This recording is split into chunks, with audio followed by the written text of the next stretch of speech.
Welcome to Everything Life Coaching. I'm John Kim. And I'm Noelle Cordeaux. We are the founders of Lumia. And we're super passionate about all things coaching, and we want to share what we've learned from over a decade of coaching and training thousands of life coaches. Let's dive into the science and magic of coaching.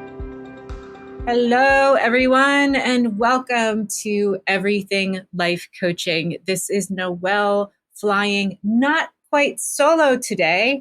I have with me one of our very special coaches, a colleague, someone who is an instructor and a thought leader within our community, and a friend, Pam Covarrubias. How are you?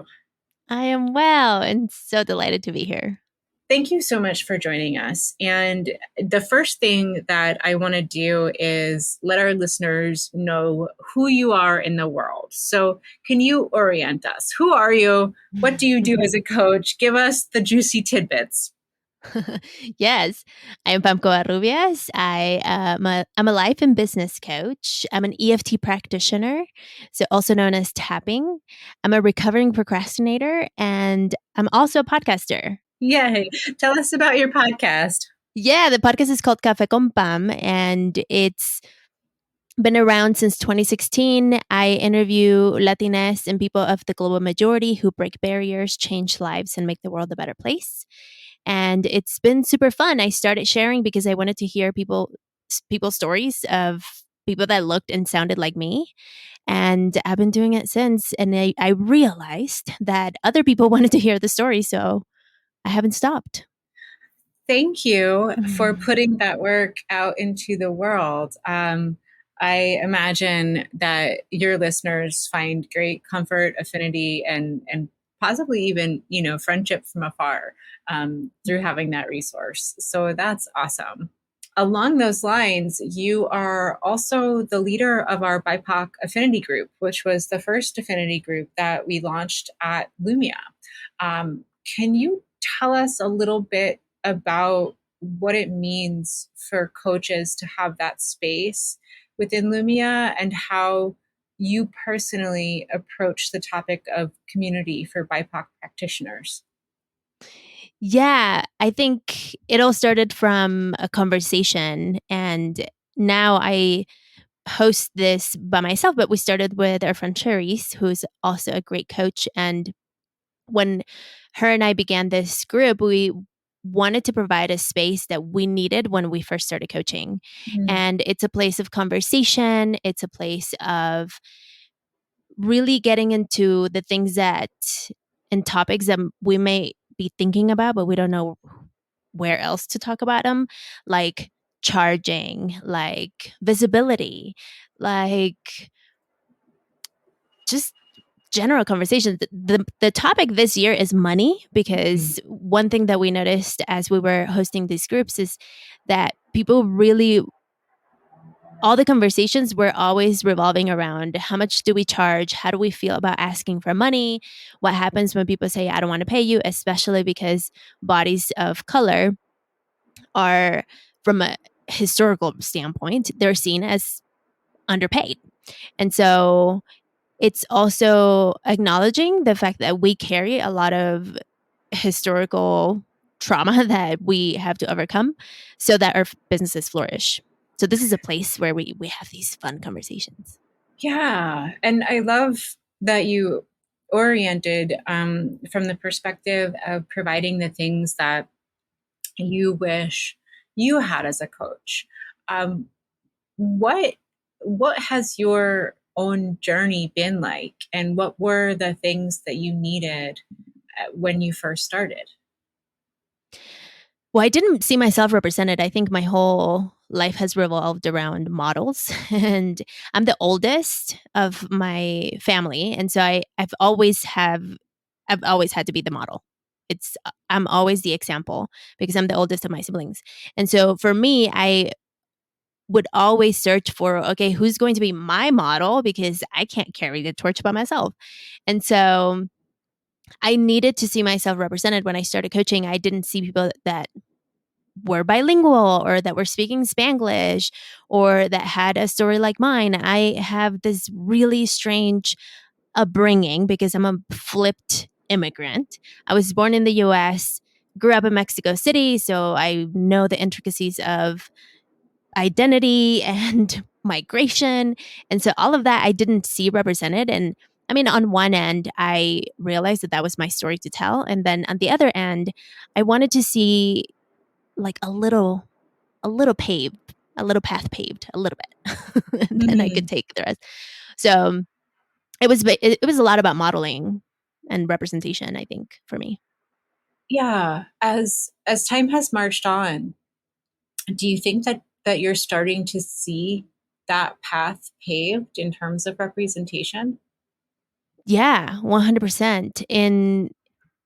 In all of the things that I do, in the podcasting, for example, when I started, I was one of like 4 or 5. When I started coaching, I didn't know any other Latina coaches. I I probably one. And Wow. so, yeah. So now I see a lot more. I mean, with the BIPOC group that we host with Lumia, there's a lot more people that show up and we are able to have conversations, and that just breaks a lot of barriers that, I mean, frankly, a lot of times we self-impose them because there's no one else to talk to. So just having someone to talk to, it just makes such a difference. Yeah. When I was listening to you, one of the things that came up for me is I'm so glad you're saying these things out loud. And Mhm. I'm also reminded of a tidbit that you shared with me a couple weeks ago about being quiet. Yes.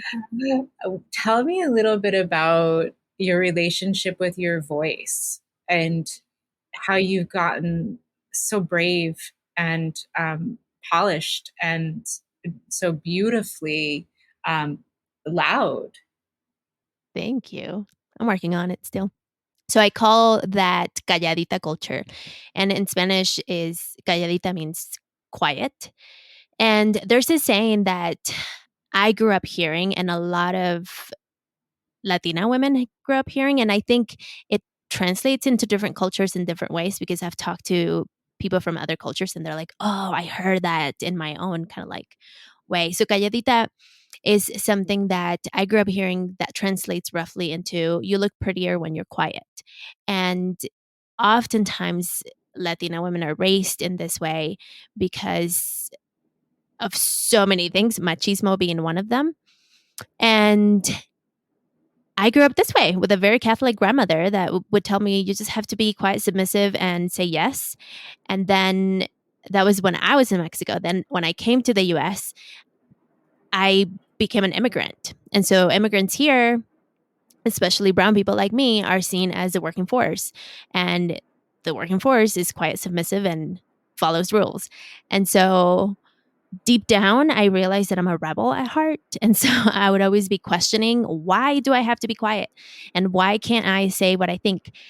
And so I embarked into this journey of exploring my voice. And something happened when I was in my 20s that I was like, I need to share my story. And I started with the podcast, really. Mm. But I kind of like hid behind it because I started sharing other people's stories. Oh, yeah. Oh, I can so relate to that. Man, there's so much to unpack in the statement, you look prettier when you're quiet. Mm-hmm. In my own work, I focus on the concept of the colonized mind from Yes. a feminist perspective. And there's such a rich area for reflection when we think about how women and girls are taught from a very young age that being pretty is currency. Yes. Yes. Yes. And it's so interesting that the two have been combined in this way, being pretty Mm-hmm. and being quiet. Um, it sounds like for you, the quiet piece was really hard to digest. Did you have a relationship with the prettier piece, or how did that land for you? The prettier piece came about more so when I came to the US because I'm Mm. not the digestible Latina. I don't have long, luscious, straight hair. I have curly hair, and I have half my head is shaved. It wasn't at the time, but it's not. I'm not long, tall, and skinny. I don't wear heels like that. It's not. I don't fit that criteria, and so I was often challenged with like, "Oh, are you Latina? Like, wait, you don't look like it." And so that was kind of like my way of saying, "You know what? I'm really not going to look like it. What you expect me to look." And so it was kind of like the pretty piece I feel like I've always challenged because I would rather be intelligent. Yeah. Yeah. And the quiet piece. And I'm so glad you have. Um, where are you in your relationship with sharing your own story versus promoting the story of others?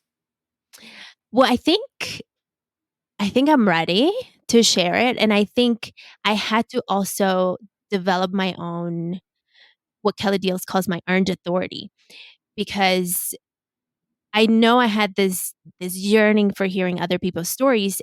And if I look back, 2016, 2015, when I started doing Gaffa Con Pam and sharing other people's stories, I don't know if my story was like cooked. It was being baked still. So I think divine, it's time now. Awesome. Awesome. And whenever you are ready, I want to offer you this platform to share as much as you'd like to. And thinking about that evolution, I can relate to it in so many different ways. And even thinking about myself, and one of the, I guess, the bridges that I'd like to cross with this topic is the relationship between our story as coaches and our work as coaches. Mm, For me, when I started out um, in the space of coaching, I was still really challenged by eating disorders. mhm. And I was really challenged by body dysmorphia. I was in a really unhealthy marriage. I was greatly struggling with depression. I felt my 20s, my agency was slipping away from me. And I couldn't believe that this is what life had turned out to be like. And for those of you who are listening, this is when I started training as a coach, right? So this is where I was.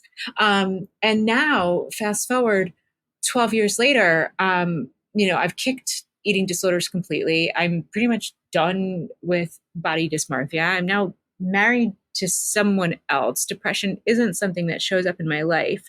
And that version of me, that story arc of overcoming, was where I started out with my own coaching practice and my own self disclosure to begin showing up as a lighthouse Mm, for others, to say, listen, like, I walked through this fire and I can tell you, flesh and blood, I'm done with eating disorders. I'm done with body dysmorphia. I leave my house and I don't give a fuck about what I look like. And you can too.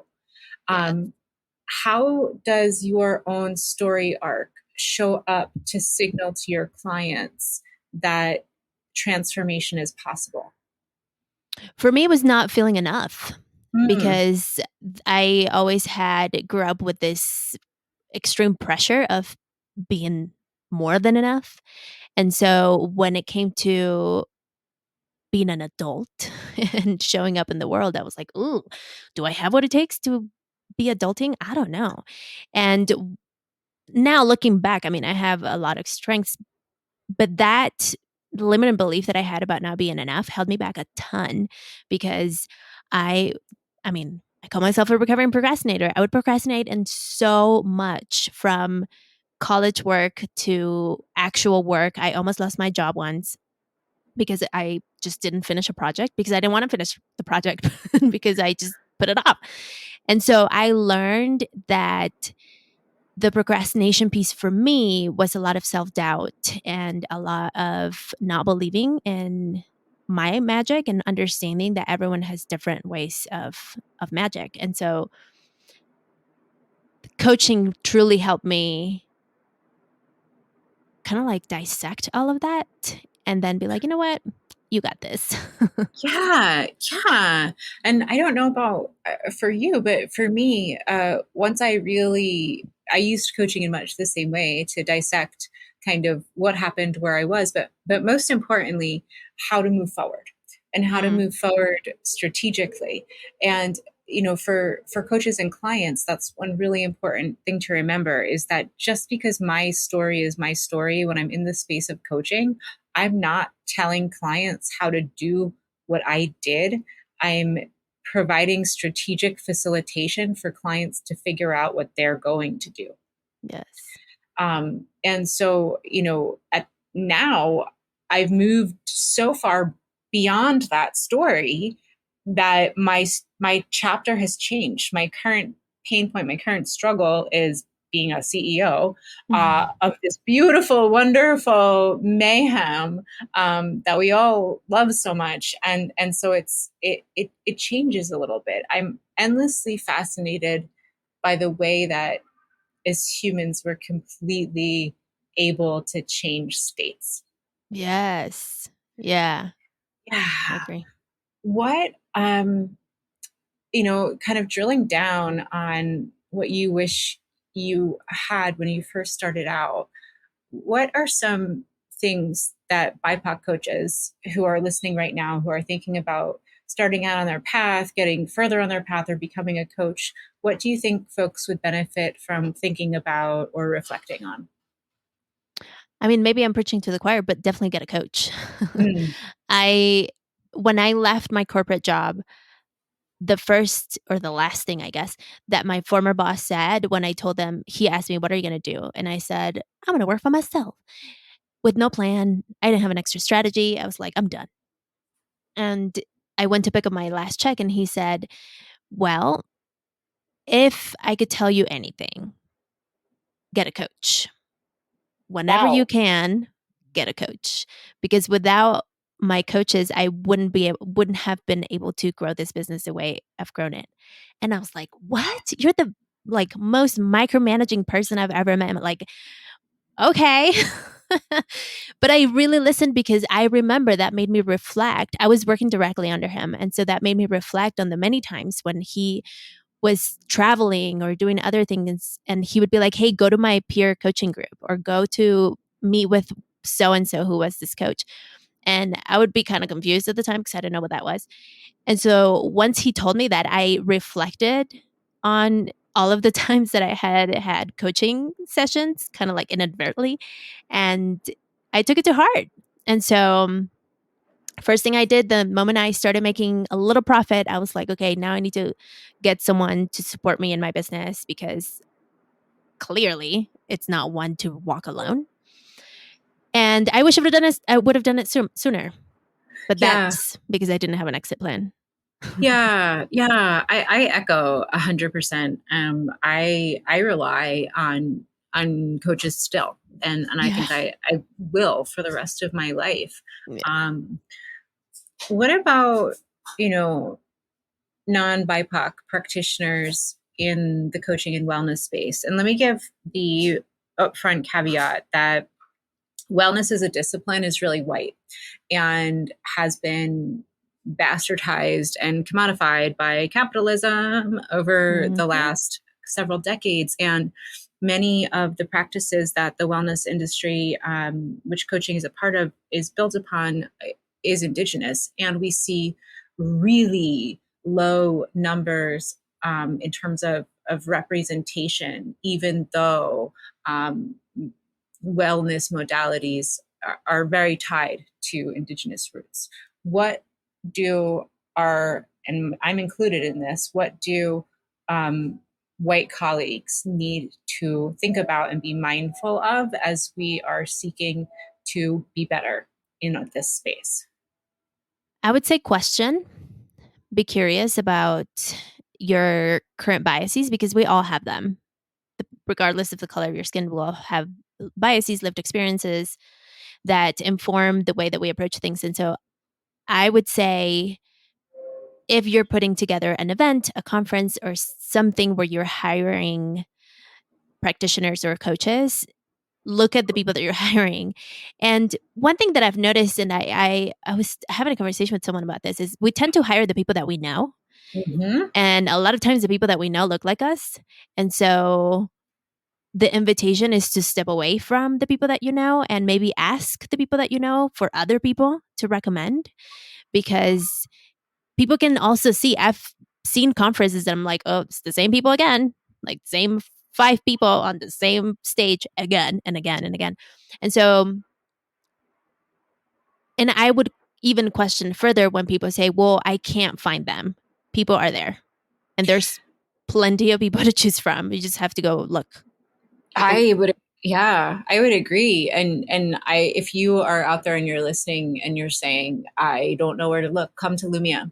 We have Mm-hmm. such a diverse community. We have incredible practitioners. We have amazing speakers like Pam, Thank you. who can absolutely set your event apart. And that's one of the things that I'm, deeply grateful for in terms of Lumia, that we are able to host such a diverse constituency. What has it been like for you to come into this organization, knowing how important representation is for you?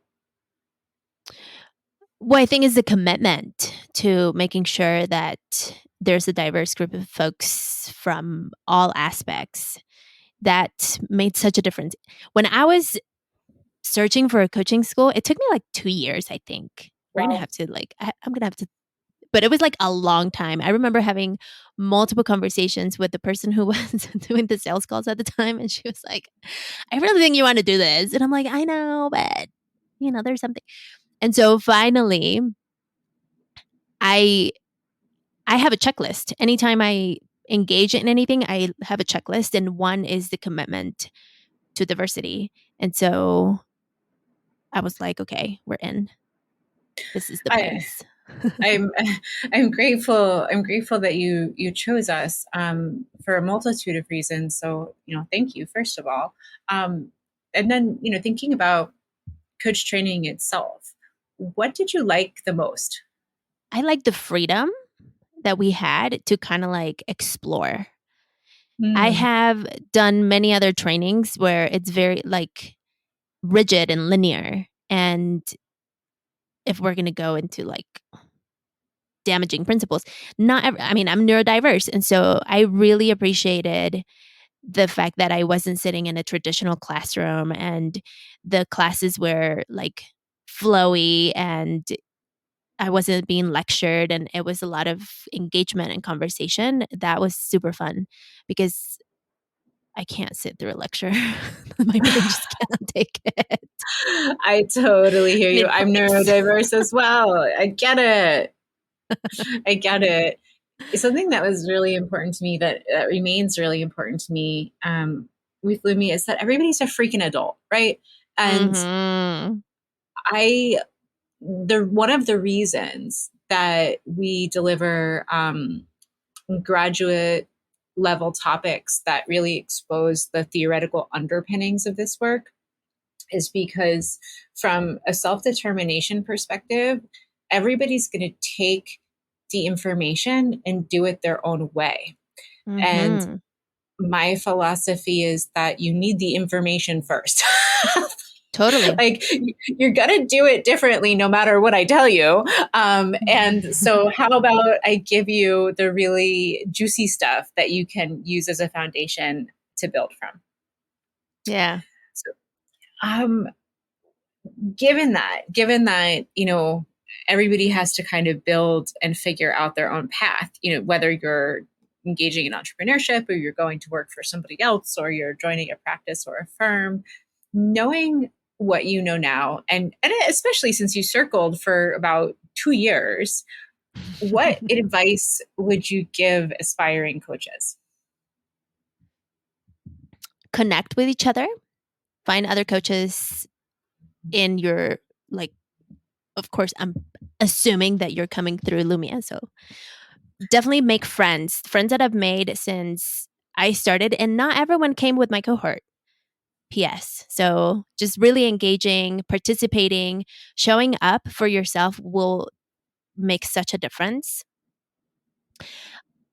So making friends, I would say, believe in yourself and coach. I think one of the questions that I get all the time is like, how did you get started? I coached everybody. Yes. Don't be afraid Yeah. to coach. Everybody needs coaching. So just coach all the time. Absolutely. Absolutely. And I really appreciate the friends piece.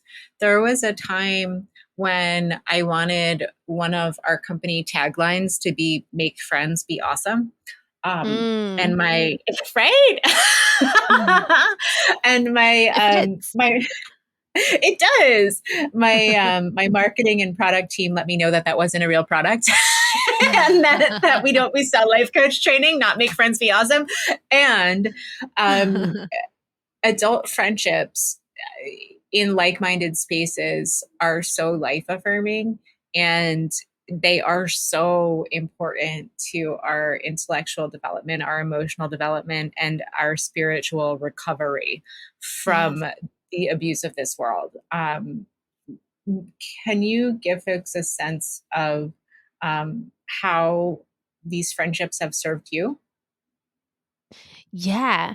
I mean, Charisse is one example. We connected because she wasn't in my cohort. And so I had an opportunity to coach a company, and I had never done that type of work from that perspective. And so I went into the Lumia group and I was like, hey, has anyone done this? And she responded and she was like, yeah, I'll send you my one pager that I typically send, and I'm happy to like talk with you about it. And I was like, oh my Wow. gosh, what? People want to help like that? And I had come from a corporate world, which is in sales. So it's super cutthroat, everyone's for themselves. And so that was really refreshing and just so awesome. I had a conversation with her. She gave me all these tips and tricks, gave me her one pager that served as a beautiful template for me to use, got the gig. And then I followed up and I was like, oh my gosh, guess what? I got the job. And she got excited for me. And they became really, really good friends. After to this day, we talk every other week. Awesome. And our listeners, you have heard Charisse before on our podcast. So yes, this is the same Charisse that we're talking about. She's great. And it's, I think that's a hallmark of our community. And it's a hallmark of our community that I wish we saw more in the world. It's just kind of like the idea that there's enough room at the table for everyone. And if there's not, we're going to build another table and pull it up because it's just, abundance is quite endless. And there's so much work to do that, we can't do it all. And we need each other. 100%. In really real ways. Yeah. So I know that folks out there are getting excited to listen to you and want to check out your podcast and are getting curious about you as a coach. Can you let us know where people can find you? Yeah. The easiest is cafeconpam.com, CAFECONPAM, as in mom.com. And that's my website. I'm at Cobiux, COBIUX on Instagram. And them's the places I hang out. I'm a little bit on TikTok, but I don't know. That platform's a little. Yet.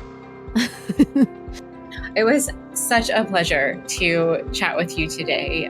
Thank you for joining us. Thank you for this rich conversation. And I can't wait to do it again soon. Thank you. Thank you for having me. This was awesome. Thanks for listening to Everything Life Coaching. If you're feeling the draw to become a coach, head to lumiacoaching.com/everything. Explore a new career that brings fulfillment, gives you a true sense of purpose, and a bold community to do it with. Lumia is ready to equip you with the tools, training, and community you will need to reach your goals.